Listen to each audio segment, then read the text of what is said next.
안녕하세요. 피탐성 빛의 교회와 함께하는 성경 공부에 오신 빛의 성도님들, 월요일 날 또 특별히 이번 주 은혜 빌리기는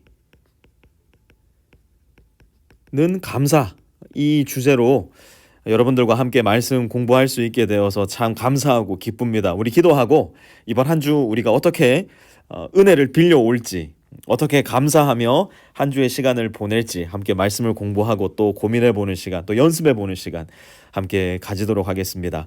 하나님 고맙습니다.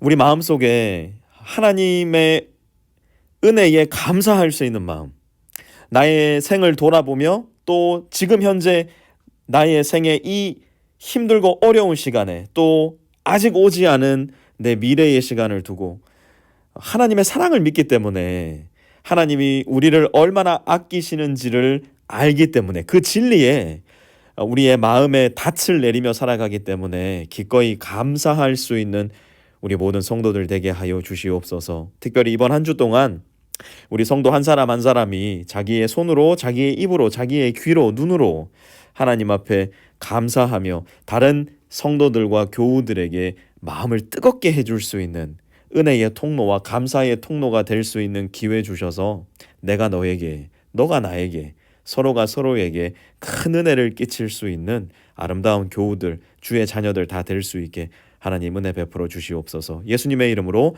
기도드렸습니다. 아멘.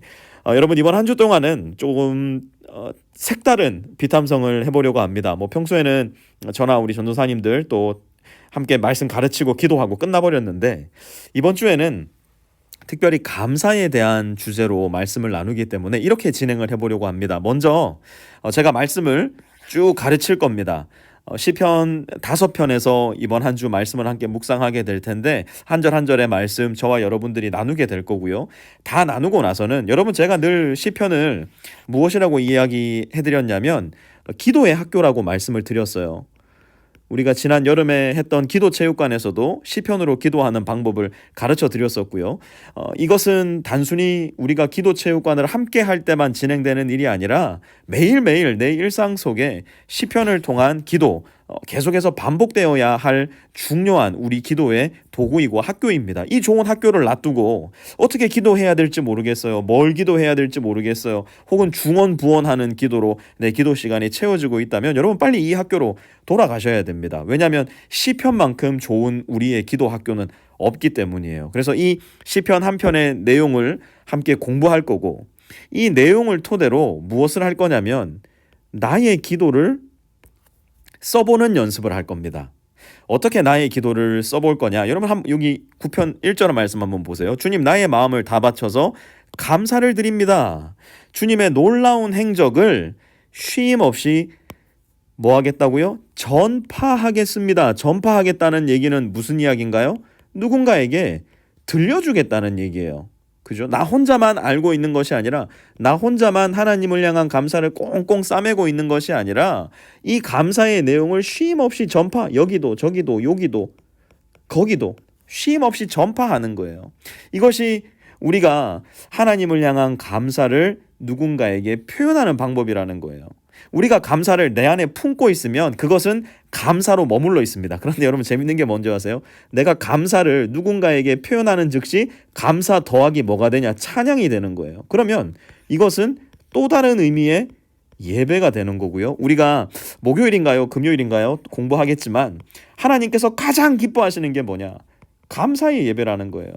하나님이 숫소를 원하시냐? 숫염소를 원하시냐? 아니면 숫양을 원하시냐? No way! 하나님이 원하시는 것은 감사의 제사이다. 그렇게 우리에게 가르쳐주고 있습니다. 그래서 우리가 이것을 한번 전파해 보는 거예요. 누구에게? 다른 사람들한테 하기가 어려우실 수 있으니까 나의 기도를 통해서 우리 빛의 교우들에게 한번 이 연습을 해보는데요. 말씀 공부가 끝나고 나면 약 4분에서 5분 정도 여러분이 마음을 잘 정리정돈할 수 있는 백그라운드 뮤직이 나올 겁니다. 그러면 그 음악을 그냥 틀어놓으신 채로 이 댓글창, 요 밑에 댓글창이 있지 않습니까? 거기다가 여러분의 감사의 이야기 혹은 여러분의 감사의 시를 한번 적어 보시면 되는 겁니다. 우리가 어제 함께 성경을 공부하면서 누가복음 24장 말씀을 공부하면서 나누었던 말씀 중에 하나, 교회의 아주 중요한 역할이 뭐냐? 서로가 서로에게 하나님의 말씀을 나눔으로 말미암아서 나의 마음이 뜨거워지지 않았더냐? 우리의 마음이 뜨거워지지 않았더냐? 우리가 서로의 마음을 뜨겁게 할 수 있는 정말 좋은 통로, 우리가 바로 오늘 한번 이번 주 한 주 동안 연습을 해볼 수 있었으면 좋겠어요. 자, 그러면 시편 9편에서 시편의 저자는 무엇을 놓고 감사했을까? 2절 보니까요, 가장 높으신 주님, 내가 주님 때문에 기뻐하고 즐거워하며 주님의 이름을 노래합니다. 시편 저자가 첫 번째로 감사했던 게 뭐냐? 주님 때문에요. 주님 때문에. 그 어떤 감사의 내용이 내 마음 가운데 떠오르지 않더라도 내가 언제나 감사할 수 있는 이유가 뭐냐? 주님 때문에라는 거예요. 여러분 그렇지 않습니까? 한번 생각해 보세요. 만약에 여러분이 말기암 환자였어요. 모두가 다 포기했어요. 이 사람은 안 돼. 이 사람은 앞으로 한 달 살고 죽을 수밖에 없어. 그 어떤 의료 기술로도 안 돼. 그런데 갑자기 그때 세상에서 제일 가는 의사가 나타난 거예요. 그리고 그 사람이 여러분을 살려줬어요. 그러면 여러분은 그분을 생각할 때마다, 그 의사를 생각할 때마다 뭐가 떠오를 것 같아요? 감사의 마음이 떠오를 수밖에 없죠. 내가 정말 일주일밖에 못 살 사람이었는데 내가 아직도 살아있는 것, 산다는 것 자체가 너무 기쁜 것이 아닌가, 너무 감사한 것이 아닌가, 살았기 때문에 감사할 수 있지 않겠어요? 우리의 삶이 그렇다는 거예요. 우리 주 예수 그리스도가 십자가에 날 위해 대신 죽으심으로 말미암아 내가 얻은 게 뭡니까? 영원한 생명을 얻은 거예요. 그러니 내 삶이, 솔직하게 한번 이야기해 봅시다. 오늘 하루 내 삶은 조금 구질구질해요. 조금 비루해요. 힘들어요. 어려워요. 우리가 잘하는 건 뭐예요? 인스타그램 보면서, 페이스북 보면서 자꾸 너랑 나를 비교하잖아요. 어머 쟤는 저 가방 들고 다니는데 난 저 가방 못 들고 다니니까 불행해. 어머 이 사람은 어디 갔는데 나는 못 가서 불행해. 남편 바가지 긁고 아내한테 괜히 불평불만하고. 여러분 그럴 필요가 없는 거예요. 우리는 영생을 소유한 사람들이에요. 우리는 주님과 함께 가장 좋은, 우리의 모든 상상 너머에 있는 beyond our imagination, 하나님의 나라에서 영원히 살아갈 사람들이기 때문에, 주님 때문에, 그 일을 가능하게 하신 주님 때문에 우리는 언제나 감사할 수 있는 거예요. 그래서 우리가 날마다 십자가 앞으로 돌아가는 것 너무 중요해요. 우울해지기 위해서, 슬퍼지기 위해서, 내가 너무너무 마음속에 아픈 생각들을 이끌어내기 위해서, 아니요. 십자가는 뭘 의미하는 겁니까? 어제 설교 시간에 여러분 들은 말 기억나세요? 십자가는 승리를 위한 출입문이고 영원한 생명을 가기 위한 진입로라니까요. 그러니 이 십자가를 생각하면 너무 기쁘고 감사할 수밖에 없는 거죠. 그래서 우리는 언제나 주님 때문에 감사할 수 있는 사람. 두 번째 보니까 시편 저자는 무엇으로 감사했는가? 주님 앞에서 내 원수들은 뒤돌아서 도망쳤고 비틀비틀 넘어져서 죽었습니다. 원수들의 종말을 생각하며 시편 저자는 감사했어요. 우리의 원수는 뭘까요?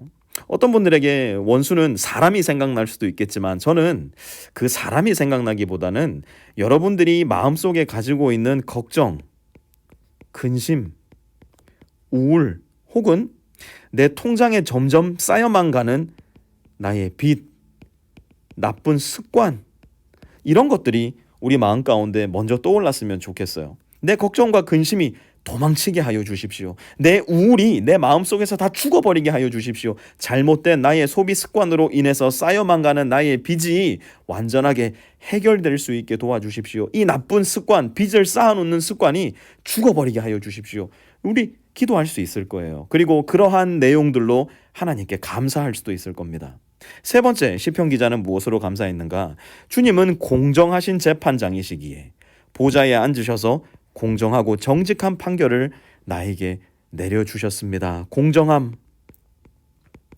여러분, 직장에서 여러분들이 올바르게 대우를 받고 있다면, 올바른 임금을 받고 있고 또 올바르게 사람들로 하여금 이야기를 듣고 지시를 받으며 존경과 존중을 받고 있다면 여러분 그걸로 감사하셔야 돼요.